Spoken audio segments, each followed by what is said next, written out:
And this is why Krishna goes on to say, when he renounces all desires and acts without craving, possessiveness, or individuality, he finds peace. And in this translation, individuality means the jivan, the man, the ego. When you have renounced your ego, that is when you find peace. But until then, until you have renounced your ego, and so long as you are tied to your cravings and tied to your possessiveness, tied to the desires, you will never find peace, even if you think that you have found peace. And the way you find out if you found peace is on the verge of death.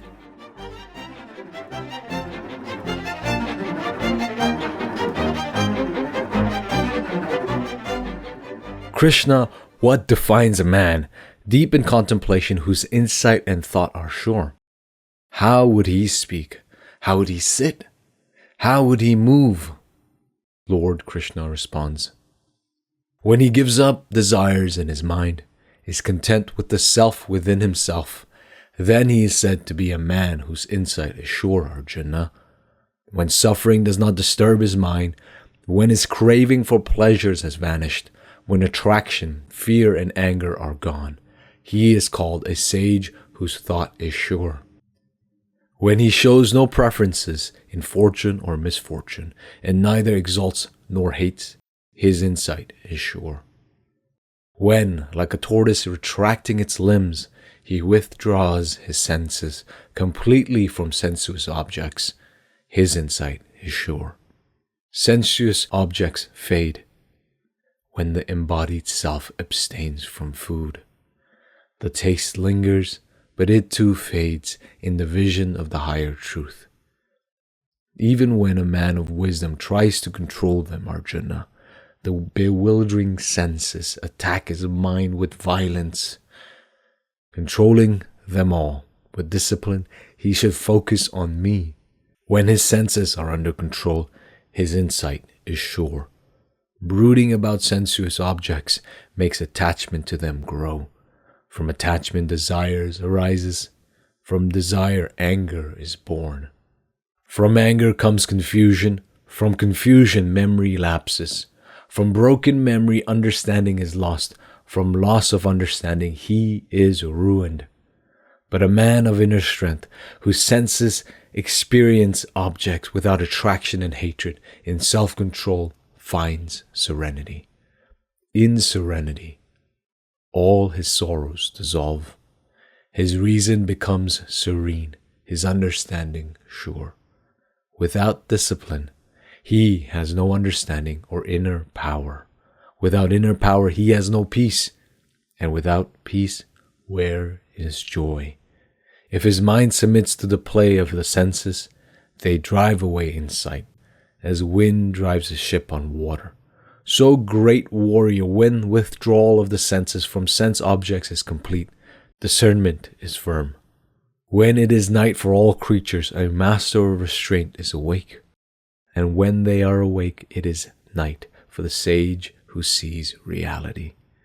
As the mountainous depths of the ocean are unmoved when waters rush into it, so the man unmoved when desires enter him attains a peace that eludes the man of many desires. When he renounces all desires and acts without craving, possessiveness, or individuality, he finds peace. This is the place of the infinite spirit. Achieving it, one is freed from delusion. Abiding in it, even at the time of death, one finds the pure calm of infinity. That is an excerpt from chapter 2, when Krishna is teaching Arjuna about philosophy and spiritual discipline. And it comes from the Bhagavad Gita. The Bhagavad Gita is a sacred text, Smriti, otherwise known as, exists within the larger context of the Mahabharata, which is the longest epic poem in human history. Before we go further into the episode 50 is coming up, and I'm very excited for that. Another quick announcement: the episode I did on Jesus, which was number 45, had some technical difficulties. For some reason, only half of the episode got uploaded. So now I've uploaded that episode in full, and the re-uploaded episode is an extra 20 minutes longer. So if you've listened to the old one, skip ahead to the 22nd minute to finish listening to the full episode. So this is the second episode I'm doing on the Gita. The first one was episode 28. So if you haven't listened to that episode, I would recommend listening to that one and coming back to this. There are a few ways to read the Gita, and I'm going to just mention some of them. The first one is to simply read it as a myth with lessons to learn from, or a historical event that takes place. The second way to read this is Krishna teaching Arjuna how to live a disciplined life, a life of devotion or bhakti to Krishna, who's ultimately Brahman, we find out in chapter 11. The third way to read this is allegorically, as a battle taking place between your higher man and your lower man, or between your inner man and your outer man. The fourth way is you go one step deeper and you see that not only does Dhritarashtra and his army represent your lower, your outer man, and that Arjuna and his army represent your higher and inner man, but that Krishna represents your higher man ultimately, and Arjuna is the lower man who is in need of spiritual guidance, and that Krishna is you, the Atman, or the self in our translation. And Krishna, through dialogue, is waking Arjuna up, the lower man up, to this reality in seeing beyond ignorance. Ignorance is ultimately the opposite of knowledge that's tying Arjuna down, your lower man down.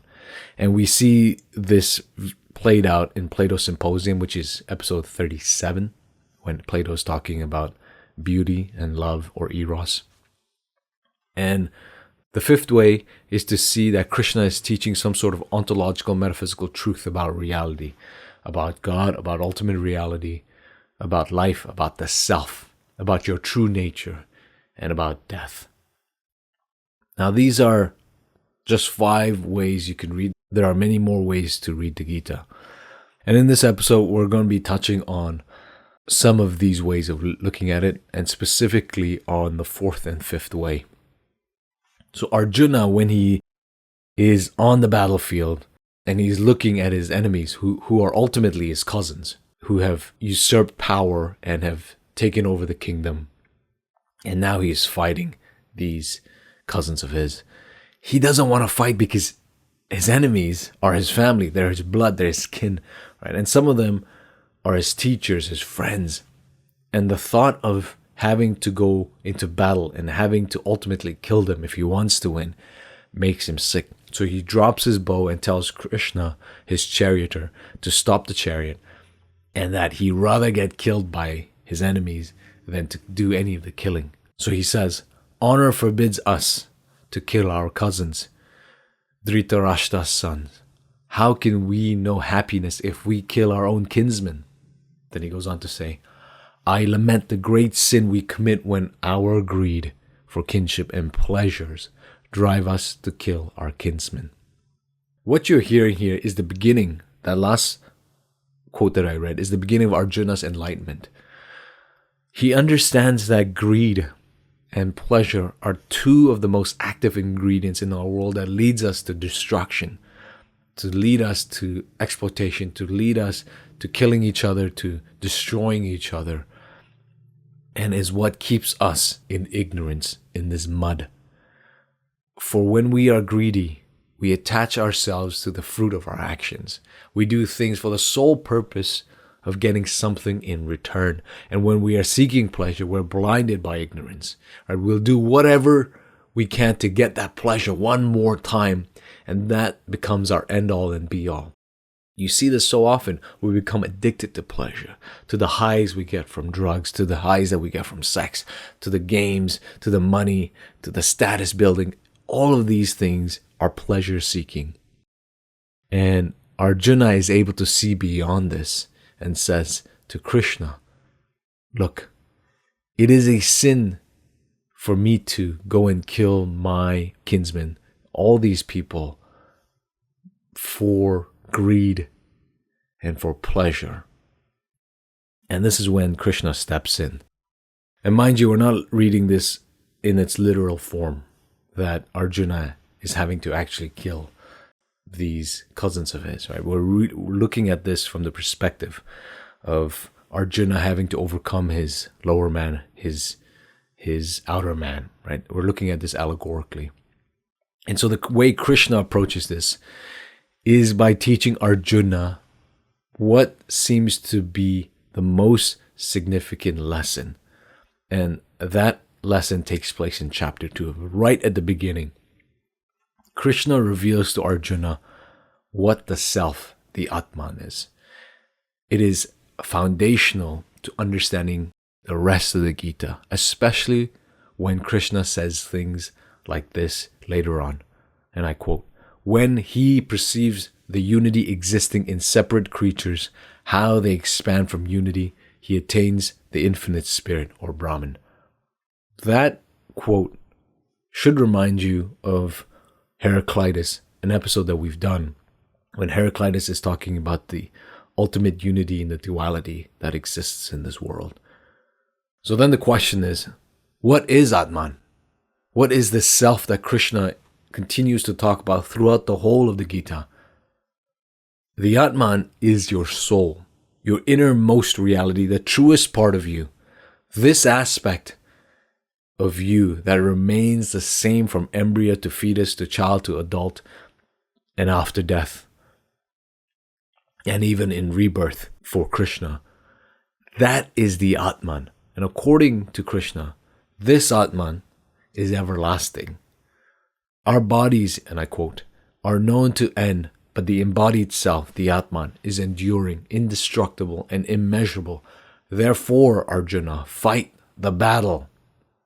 And he's saying fight the battle because ultimately the battle that takes place between the lower man and the higher man, the inner man and the outer man, is a battle that if you don't do, or if you don't overcome, if you don't win, then you are bound to repeat over and over again. This idea of rebirth, the idea of karma within the Gita. And so Krishna says, Arjuna, pick up your sword and fight, because in fighting and in winning this battle, you will have honor. But not only will you have honor, you will see for yourself the infinite spirit, the Brahman, and you will realize this truth. But you can only realize this truth when you are fighting your enemy, which is ultimately your lower man. So Krishna goes on to say, Arjuna, when a man knows the self to be indestructible, enduring, unborn, unchanging, how does he kill or cause anyone to kill? Weapons do not cut it, fire does not burn it, water does not wet it, wind does not wither it. It, meaning the Atman, is enduring, all-pervasive, fixed, immovable, and timeless. What Krishna is wanting to show is that the self is something beyond this material world. This becomes important for understanding why evil or bad things happen to us. It tells us that no matter what happens to us, nothing will overcome us. That's why he says, weapons do not cut it, fire does not burn it, water does not wet it, wind does not wither it. No matter how terrible things look in our lives, it is not hopeless, because we know that our true self, the Atman, is not the ego, can be cut, the one who can be burnt, who's hurting from this ego, who's hurting from this evil that is happening to him. It reminded me of the story that Viktor Frankl tells when he is meeting a man during one of his sessions, doing one of his logotherapy sessions. And this man comes to him lamenting and very sad that his wife and 6 children have been killed. Even though he's remarried, he's still sad because his new wife cannot have children. And as Viktor Frankl's talking to him, says, well, aren't you going to see your children, your 6 children, your wife in heaven? And this man says, I don't think I am good enough to be in heaven. I have committed too many sins in my life, and I don't think I'll ever meet them. And at that point, Viktor Frankl stops him and says, what if it is for that very reason that you have survived the Holocaust, so that you can use this time onwards until your death to make your way to heaven, to see your wife and your 6 children? And in a very real sense, that idea of using this time now to make your way to heaven is what Krishna is saying. Now, obviously, we're not saying anything about heaven as something ethereal somewhere in some sort of ethereal dimension. But the point here is that in the process of overcoming the ignorance of this lower man, of this outer man, you will slowly start to see the true nature of reality. But for you to be able to do this, you have to understand that your body, this body that you're listening to this podcast with, is not your true self, because this body will die. This body, he says, death is certain for anyone born, and birth is certain for the dead. Since a cycle is inevitable, you have no cause to grieve. This body that we're living in, Krishna says, is like clothes that you wear. But the ultimate self, the true self, is not this body, right? This body is simply the vessel through which you understand and realize your true self. Krishna goes on to say that the Atman, the true self, is ultimately the infinite spirit, the Brahman. It is one, meaning the Atman is the Brahman. And when you get to this understanding, then you will finally have overcome ignorance. You would have overcome your sensuous desires and your attachment to this world, because you see the truth for itself. And if you know your Christian theology well, you know that Christ is identified with the Logos, and Christ is the second person in the Trinity in Christ, and therefore is God. So then, when Paul, for example, in Galatians says, I have been crucified with Christ, it is no longer I who live, but Christ who lives in me. It's a very strange statement to say that it is no longer I who live, but Christ who lives in me, because Christ is ultimately God, the second person of the Trinity. So then Paul here is saying that your true self is no longer this person that you think you are, this flesh that you think you are, but it is Christ now who lives in you. And the reason Paul says this is within Christian theology, when you get baptized, right, when you are submerged in the water, it is your old self that is killed, that is now dead. And when you arise from the water, it is your new self who has been resurrected with Christ. And so it is now Christ who lives in you, not this old self that has now been killed and crucified on the cross. So then when Krishna says the Brahman is all-pervasive, immovable, enduring, indestructible, and then he goes on to also say that the Atman, your true self, is that, you're seeing similarities between what, say, Paul writes in Galatians and what Krishna in the Gita is talking about in terms of who it is that is living in you now. And this is why chapter 2 is a very significant chapter, even though chapter 11, when Krishna reveals himself to be a Brahman, is pivotal. Understanding chapter 2 becomes the portal through which you can see and read the Gita in this particular manner, in the fifth and fourth way that I mentioned. So Krishna goes on to say, sensuous objects fade when the embodied self abstains from food. The taste lingers, but it too fades in the vision of the higher truth. What is the higher truth? The higher truth is seeing this reality that I just mentioned about the Atman being the Brahman, and ultimately seeing beauty with a capital B. And that your existence on this earth right now is not to be caught up with the senses, not to be caught up with the greed, not to be caught up with the lust, but to focus your mind and your energy, your soul, your mind, your strength to seeking after this truth, to understanding and apprehending what Krishna here is saying.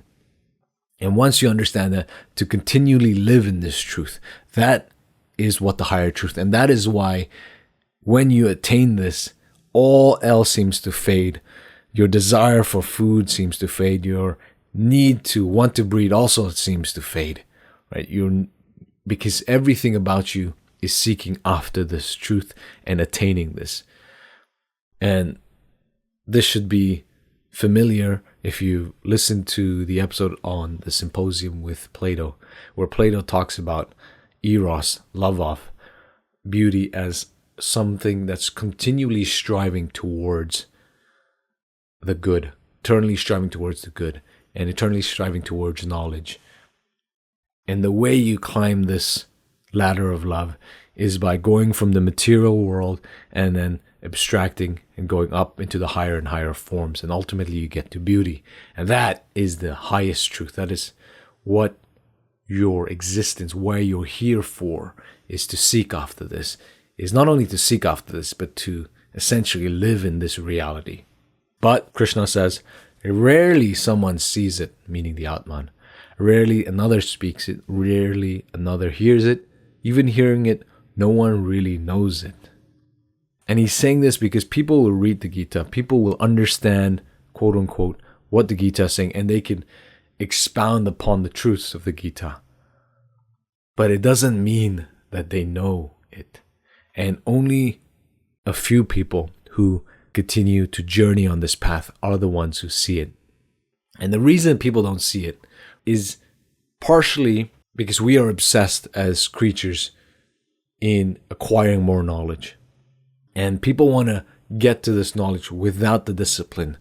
They want to take shortcuts to attain this truth. They want to do it without doing the work. And there's a quote by a gentleman whose name I forget, but he says something like, one must be careful of unearned wisdom. And that is precisely what it is. It's unearned wisdom. You cannot reach this knowledge without discipline of mind, devotion to the daily cultivation of virtues. And we've talked about this in many, many episodes. Insight alone is not enough to remove the ignorance. One of the problems that I see with people like Alan Watts, like Jiddu Krishnamurti, is the total negation of the preparatory work needed to peel away the ignorance and gain knowledge. So Watts is famous for admitting that he lives a debaucherous life and that he doesn't actually need to put in any of the work, any of the discipline, because he's already understood it. In his autobiography, he talks about how he was in conversation with a Swami, and the Swami said, well, Watts, how can you live a life of debauchery when you know the truth about the Gita? And Watts responds by saying, isn't the truth that your scriptures teach is that the Atman is the Brahman? And the Swami says, yes. So then Watts goes, well, I've already understood this. And if I've already understood this, why do I need to do all these other things like discipline of mind, discipline of body, devotion, if I've already attained the truth? But when we read the Gita, the whole of the Gita is Krishna's insistence to Arjuna that he must practice discipline daily, that action is important, that he must have devotion to Krishna. And through these will Arjuna come to break free from the illusion. And the problem with Watts is, to many people, like the Swamis, what they saw with Watts is somebody who claimed to have reached the knowledge. And I actually enjoy Watts. With Watts, what's happening is he doesn't seem to have broken free from the illusion. He hasn't seemed to have broken free from his ignorance, because part of ignorance, according to the Gita, is somebody who's bound to his flesh, who cannot control his desires, his lust, his greed. And Watts seemed to embody this and admit that he embodies this. So, and in chapter 11 of the Gita, when Krishna reveals his true identity as Brahman, at the end of that chapter, Krishna specifically says, this form you have seen is rarely revealed. And he's talking to Arjuna here. The gods are constantly craving for a vision of this form. Not through sacred lore, penances, charity, or sacrificial rites can I be seen in this form that you saw me. By devotion alone can I, as I really am, be known and seen and entered into Arjuna. Acting only for me, intent on me, free from attachment, hostile to no creature, Arjuna, a man of devotion comes to me. Krishna is saying, it's not through your understanding of sacred lore, it's not through your penance, it's not through your charity, through the rituals, that you can see me in my truest form. It is only through devotion alone It is only through the act of continually peeling away the ignorance can you know me as I truly am. And then in so doing, you will begin to act and take action free from attachments. Meaning, when you do something, you do it without regards to whether it will produce something good for you or something bad for you. You simply do. You act detached from the fruit of your actions. It doesn't mean that you go and do something immoral and not think there'll be consequences. It's more that you do the good out of the fullness of your heart. But in so doing, out of the fullness of your heart, you are free from attachment to what may result from those actions. So intuitive insight alone, omitting the preparatory practices and the disciplines, is at best shallow, like Alan Watts. And at worst, instead of killing your ego, it grows your ego into a maniacal guru. This latter part is evident in a number of New Age spiritual teachers of our time who seem to be more like these maniacal gurus, who believe that it has been their insight that has saved them, but they will do none of the work. And what that does is simply grows your ego larger and larger. And it is the opposite of what Krishna is teaching. What you do need is discipline. But don't misunderstand this discipline as rigidity, like what you would find in the army. But discipline in that you're constantly working towards feeding your higher man and your inner man with truths, right? Through meditation, through prayer, through contemplation, through reading, and finally through action without attachments. There's a fad today with lots of influential people who teach the importance of physical discipline, that you must wake up at 4 a.m., 5 a.m., that you must do 1,000 push-ups, you must use the sauna and the cold plunge every day, you must do X, Y, Z. But the problem is, oftentimes their discipline ends there. And the reason for their discipline is to get to why, to get to making more money, or to get to becoming more famous, or to grow their business. It's all action with attachment. They've mastered, in one sense, the easiest thing, which is to take physical action. But the most difficult discipline is the one that Krishna is speaking of, and that is of the inner man. It is our greed, our lust, our insatiable appetite for more. That is the thing that you must discipline. For it is these things that make us attached.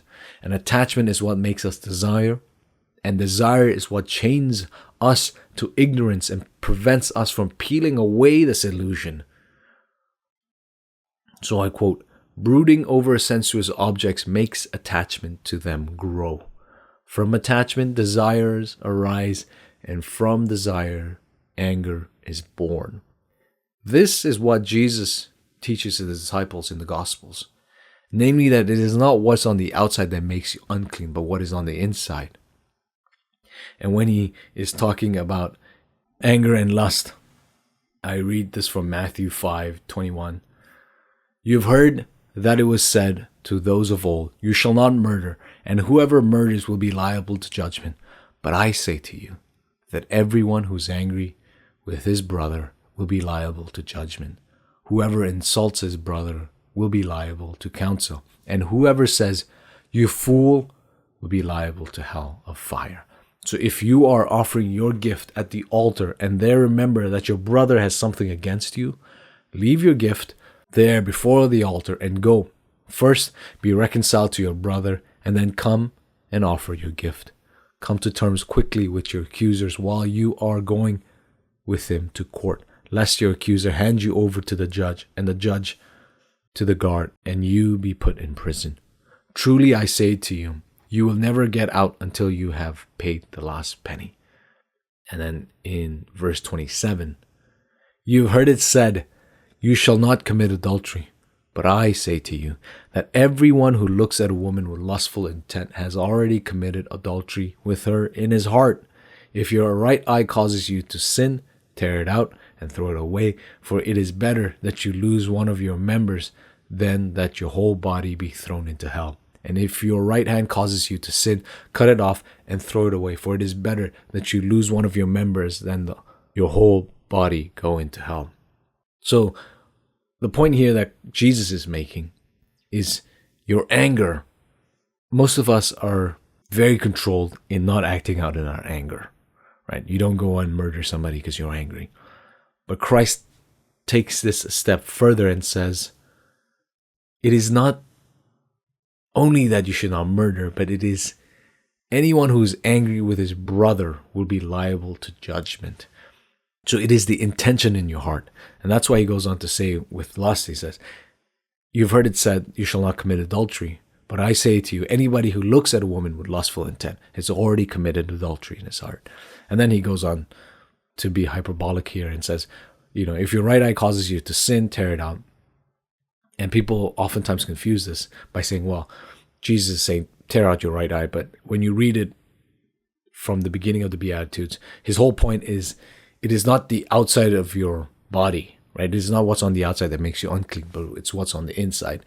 His point about tearing your right eye out is how severe it is. You must take your anger, your lust, your greed, all these things, because they are the ones ultimately that prevent you from loving your neighbor as yourself. So some passages where Krishna talks about discipline, he says, when he gives up desire in his mind, is content with the self within himself, then he is said to be a man whose insight is sure. Even when a man of wisdom tries to control them, these are desires, Arjuna, the bewildering senses attack his mind with violence. Controlling them all with discipline, he should focus on me. When his senses are under control, his insight is sure. So the first thing here is, Krishna says, the one who is given up desire in his mind, the one who is no longer attached to this world and is content, is satisfied with the Atman within himself, in understanding that the Atman is ultimately that which we all seek, because the Atman is the Brahman. Krishna goes on to say, that man, the insights that he gets is certain, is true. But a man of wisdom who tries to control these desires, his mind, his senses are attacked violently by all these vices. And so if you want to control them with discipline, you should focus on me, he's saying. When his senses are under control, his insights are sure. And when he says, you should focus on me, you see the connection why the one way to read the Gita is to see Krishna as the higher man. Because right before this verse, he talks about being content with the self within himself. Now, Krishna goes on to say, brooding over sensuous objects makes attachment to them grow. From attachment, desire arises. And from desire, anger is born. The funny thing about attachment is that when you're attached to something, you're afraid to lose it. And when you're afraid to lose it, you're willing to do whatever possible to prevent yourself from losing this thing. A simple example is insurance. We have insurance on our car. We pay a premium on our car every month in the event that we might get into an accident. Or we pay insurance on our house in the event that something happens to this house. It gets burnt down. There's a natural disaster that takes place, and we can get some sort of payout. Because ultimately we are attached to these things, right? Because this is where we live. This is what takes us from point A to point B. The other thing is our own life. We have insurance on our own life, right? Whether that's life insurance, health insurance, all these things, it makes us attached to these objects and to ourselves. And when we are attached to these things, we start to develop a sense of desire to do more things, right? We want a better car, or we want a different colored car. We want our houses to get bigger. We want more things in our house. We become so attached to this life that we are afraid of death. And we never think about dying because it scares us. And so We never reflect upon our death and live a life pretending that we will never die. And that is the greatest lie that we tell ourselves. We tell ourselves that daily, right? And we forget that we are going to die. We look at other people who are older than us and say, oh yeah, you are much closer to death than I am. But do we know for sure that we will not die tomorrow? When you have children, death becomes much more of a reality because you see how quickly your children grow and realize that you are growing and getting older each day. But one does not need to have children to reflect upon their mortality. And when you reflect upon your mortality, you can start to cut yourself away from these desires, these trivial desires that you have, and through that, detach yourself from the fruits of your action. One of my favorite verses from the Gita is this: as the mountainous depths of the ocean are unmoved when the waters rush into it, so the man unmoved when desires enter him attain a peace that eludes the man of many desires. Again, attachment, desires lead you to ignorance, keep you stuck in the mud. And in the mud, you will never find peace. In the mud, you will always be wanting more, desiring more things. But you should be like the mountainous depths of the ocean that are unmoved when waters rush into it. When desires which would normally overcome others, once you have attained truth and the insight, the knowledge, then you will have attained peace, and through the peace you would have eluded the man of many desires. And this is why Krishna goes on to say, when he renounces all desires and acts without craving, possessiveness, or individuality, he finds peace. And in this translation, individuality means the jivan, the man, the ego. When you have renounced your ego, that is when you find peace. But until then, until you have renounced your ego, and so long as you are tied to your cravings and tied to your possessiveness, tied to the desires, you will never find peace, even if you think that you have found peace. And the way you find out if you found peace is on the verge of death.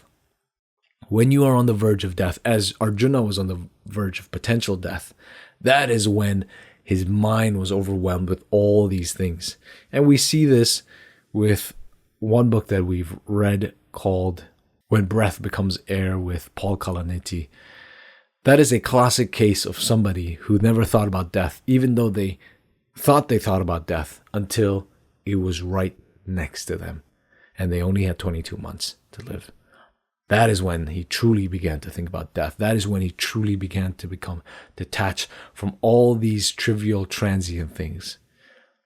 But you can get there without having to be diagnosed with stage 4 terminal cancer. Again, Krishna says, faithful, intent, his senses subdued, he gains knowledge. Gaining knowledge, he soon finds perfect peace. This concept of peace is tied to gaining knowledge.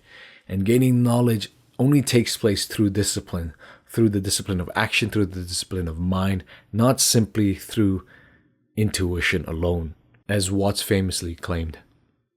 Renunciation is difficult to attain without discipline. A sage armed with discipline soon reaches the infinite spirit. That's a quote from Krishna. Renunciation is difficult to attain without discipline. A sage armed with discipline soon reaches the infinite spirit or Brahman. I want to read this verse from chapter 6, verse 6 to 13. The self, this is the Atman, is the friend of a man who masters himself through the self. But for a man without self-mastery, the self is like an enemy at war. Meaning, if you have not mastered yourself, the Atman who is eternal, who is beyond these material transient things, these attachments, you will become an enemy of that Atman and you will never have peace because you are at constant war with yourself. And I continue with verse 7.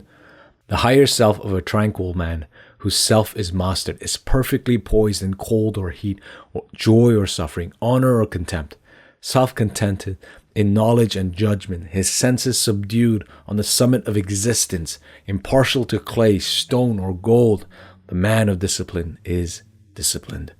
He is set apart by his disinterest toward comrades, allies, enemies, neutrals, non-partisans, foes and friends, good and even evil men.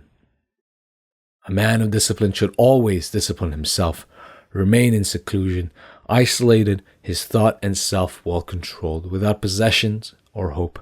He should fix for himself a firm seat in a pure place, neither too high nor too low, covered in cloth, deerskin, or grass. He should focus his mind and restrain the activity of his thought and senses. Sitting on that seat, he should practice discipline for the purification of the self. That whole section is how to find peace and why you will never find peace if you, one, have not understood that your true self is the Atman, and two, if you have not aligned yourself to the Atman.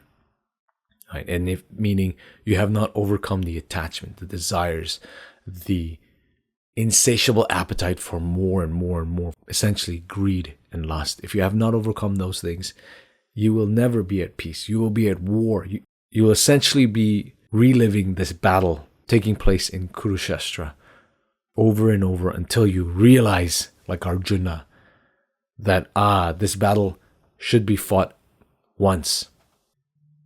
But the reason why people don't do this is because this path is filled with suffering. And suffering is an extremely powerful divider between men. Nobody wants to suffer.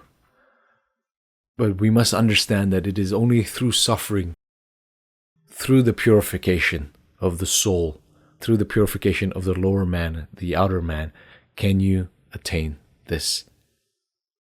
So Krishna says, when these cannot torment a man, when suffering and joy are equal for him, he has courage and he is fit for immortality.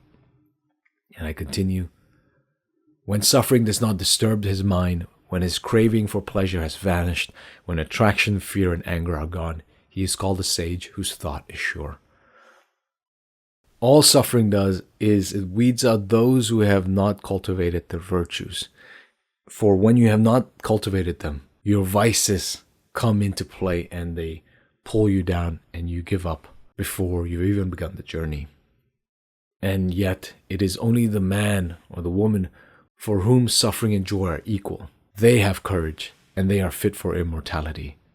And so finally Krishna says, without pride or delusion, the fault of attachment overcome, intent on the self within, their desires extinguished, freed from dualities, from joy and suffering, undiluted, men reach the realm beyond change.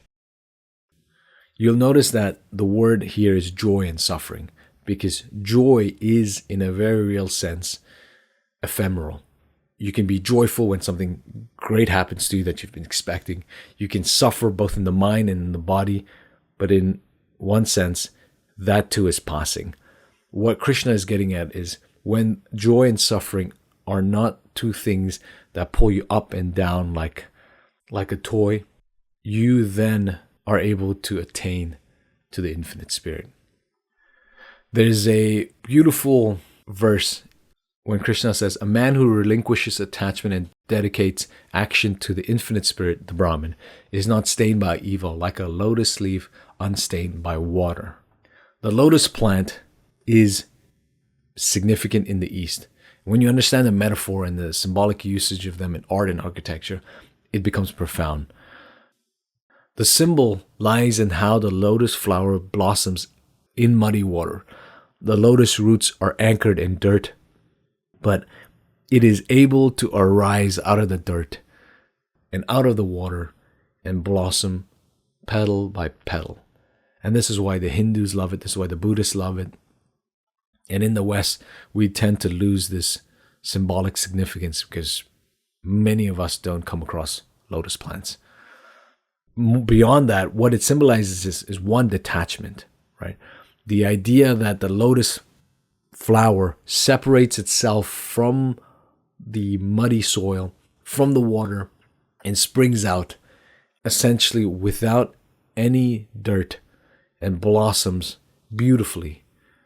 It signifies attachment. The second thing is it signifies purity, in that when it emerges from the muddy water, it is untouched by the dirt, by the murky water, and the center of the flower is always golden, and that signifies enlightenment. And so the lotus plant for us and in the Gita is pointing to how we, through discipline and wisdom, can finally apprehend the truth about ourselves, that we are Atman, that we are made in the image of God, Imago Dei, by breaking free from ignorance, by breaking away from the mud, by going up through the water, and finally by blossoming. So Krishna writes, relinquishing the fruit of action, the disciplined man attains perfect peace. The undisciplined man is in bondage, attached to the fruit of his desires. And Krishna, when he begins to reveal himself to Arjuna, he says, I shall teach you, in summary, about the state that scholars of sacred lore calls eternal. The state ascetics enter, freed from passion, which some men seek in the celibate life, controlling the body's gates, keeping the mind and heart, holding his own breath in his head. One is in disciplined concentration. Reaching me, men of great spirit do not undergo rebirth, the ephemeral realm of suffering. They attain absolute perfection. The point that Krishna is making is when you have overcome the ignorance, like the lotus flower, and rises above the water and blossoms, when you have done this, you have finally found liberation from the samsara, from this cycle of rebirth. And that's what I was saying earlier about the battlefield, that if you are deluded with ignorance, then you will continually fight on this battle without ever ending. You will continually die and then be born again and continue to fight, meaning that your lower man will have never been defeated by your higher man. And so your whole life you're going to be doing this without ever knowing that you could have defeated the lower man, the outer man, at once. And so Krishna says, persistence is knowing the self, seeing what knowledge of reality means. All this is called knowledge, the opposite of ignorance. When he perceives the unity existing in separate creatures and how they expand from unity, he attains the Brahman. And so for the challenge this week, one is practice daily discipline. All right, cultivate your inner discipline through meditation, contemplation, mindful action. Focus on controlling your desires, your attachment. For this is the path towards achieving greater peace and clarity. The second is seek higher truth. Dedicate time to understanding the aspects of existence that's beyond material pursuit. Engage in spiritual practice. Study philosophical texts. That's why you're listening to this episode and this podcast. And reflect on the nature of reality and the nature of yourself. Who are you? What are you? And finally, detach yourself from the fruit of your action. When you are performing an action, detach yourself from that outcome. Focus on doing your best and doing it out of the fullness of your heart while letting go of the need to have some sort of specific results. And this will help foster peace. And not only that, but it will have the accidental property of reducing your anxiety. And with that, I'll wrap. Thank you for listening to this episode. If you've enjoyed this episode and this podcast, do subscribe and give it a 5-star rating on Apple and on Spotify. And if you believe in the work that I'm doing, I'd love for you to support my work on Substack or on Patreon by becoming a paying member. And thank you to all those who are already subscribed and are a member. Till next week, peace.